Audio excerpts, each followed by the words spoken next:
Hello, welcome to another fantastic episode of The Real Talk. On today's episode, I'll be concluding the series I started on the fundamentals of love. My name is Toby Ishola. Join me on this journey. Before I go into love languages, I would like to state some things here. The first is, love is based on feelings. Feelings is the basis of love. Love doesn't just happen. It is the feelings that grows into love. So don't despise your days of feelings, right? Because it is these bits of feelings that make up love.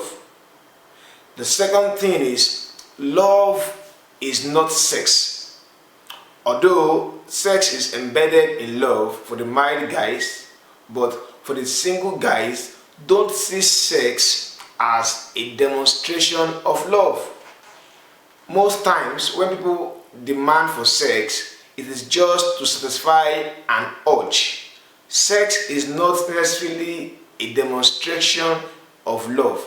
It is most times an urge that needs to be calmed down, right? So don't take sex for love, right? They are two different things, even though they are also interwoven. The third point here is communication. And I would like to add communication as an element of love. Love would be lifeless, unattractive, boring if there is no communication in love. Effective communication is key to any relationship you find yourself in. Let me tell you, most problems in marriages, in relationship, is based on communication most times. Solve the issue of communication in any relationship and you would have solved 65% of what is troubling that relationship. So communicate well if you want your relationship to go well, right? Effective communication cannot be overlooked in any relationship. So now let's go to today's topic, which is love languages. Now, imagine a scenario where someone walks up to you, you speak English language, she speaks Portuguese. She walks up to you full of energy, full of vibe, and she's talking, she's doing everything to get your attention. But you don't seem to understand a thing from what she's saying. Why? Because you speak English, she speaks Portuguese, right? There is a language gap there. No matter how much effort she puts into her talking, you wouldn't hear. You'd at best try to imagine what she's saying. That is the same thing that happens if you don't know the love language of your partner. He or she would be putting in effort, but the effort would bring out little result because both of you are not on the same page, right? So love language is key to any relationship. You must understand your partner's love language to be able to show love appropriately. The 5 love languages describes how we feel loved and appreciated. Depending on our individual personality types, we might feel loved and appreciated in a different way than our partners do.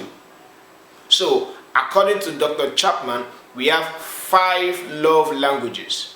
The first is words of affirmation. So I'll be reading from Dr. Chapman's book, Words of Affirmation. It says, this love language expresses love with words that build up your partner. Verbal compliments don't have to be complicated. The shortest and simplest phrases can be the most effective. Words like, that dress looks incredible on you. You always make me laugh. I love your hair today.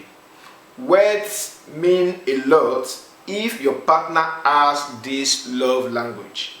Compliments and words like, I love you can go a long way. On the other hand, negative or insulting comments can hurt your partner and it could take them longer to forgive than others. So if your partner's love language is words of affirmation, you must continually speak sweet words to her. Compliment her. Tell her she's doing well. Tell her you are doing well. Alright? Right? So compliment her dress, compliment her style, compliment everything about her. Tell her you love her. Tell her words that will build her self-esteem. Tell her words that will make her go gaga. Right? So the first one is words of affirmation. If that is your partner's love language, you must continually speak sweet and good words to her, right? The second love language is acts of service. And I will read. This love language expresses itself by doing things that you know your spouse would like. Cooking a meal, doing the laundry, picking up a prescription are all acts of service, right? They require some thought, some time, and some effort. All of these things should be done with positivity and with your partner's ultimate happiness in mind to be considered as an act of service, right? Actions out of obligation or with a negative tone are sometimes seen as null and void. So if your partner's love language is acts of service, you must continually do things that will make him feel loved, right? Some guys or some ladies love their laundries being done. They would like someone cook a meal for them and things that they can see physically that will make them feel happy. Yeah, I've had ladies say, don't do your guy's laundry, don't cook for him if you are not married yet. But I will tell you that if that is his love language, that is act of service, maybe you'll be warming up, because that is what would make him happy eventually when he's married, right? When you are married. So simple acts of service like making the home clean, making everywhere tidy and things like that get to your partner if that is his love language. The third language is receiving gift. This is one of the love language of women.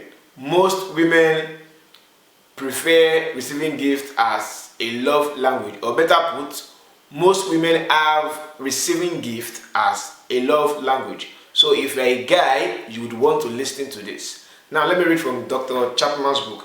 He said, this love language isn't necessarily materialistic. It just means that a meaningful or thoughtful gift makes your partner feel loved and appreciated. Something as simple as a favorite ice cream, a polo, can make a huge impact. This is different from acts of service, where you show affection by performing actions to help your partner. Now, receiving gift is a major love language, especially in the female sphere, right? Ladies feel loved when you give them gift. So if your partner's love language is receiving gift, then you have a lot of things to buy. You have a lot of buying to do, right? And like he said, it doesn't necessarily mean you must go high or you must buy something so expensive or something that you know your partner would appreciate, something you know your partner would love. It might be small, it might be big, but something you know she would appreciate or he will appreciate. And I can tell you, most ladies love gifts. Most ladies love gifts. So this is a major love language, especially for the females. The fourth love language here is quality time. And I read, this love language is all about undivided attention.